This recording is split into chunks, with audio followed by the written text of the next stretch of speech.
بیت الخلا جائے تو رسول اللہ صلی اللہ علیہ وسلم کی تعلیمات میں ہے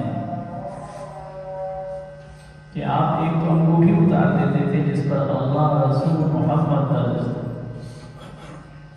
اور دوسرا آپ کی تعلیمات کی یہ بات ہے کہ وہاں زبان سے اللہ کا ذکر نہیں کرنا جب تک حاجت میں وقت صرف ہو، اس دورانیے میں زبان سے اللہ کا ذکر نہ کیا جائے۔ حضور اکرم صلی اللہ علیہ وسلم بیت الخلا سے باہر تشریف لاتے تو فرماتے غفرانک، اللہ میں آپ سے بخشش طلب کرتا ہوں۔ کس چیز پر بخشش طلب کی جا رہی ہے؟ اللہ تعالیٰ سے حضور اکرم صلی اللہ علیہ وسلم اپنی سمجھ کے مطابق کہ میرا یہ دورانیہ زبانی ذکر سے خالی رہا ہے،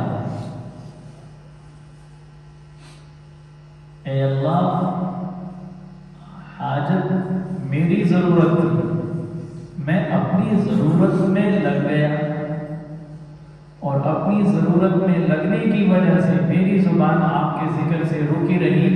اللہ اس پر میں آپ سے مغفرت چاہتا ہوں، مجھے معاف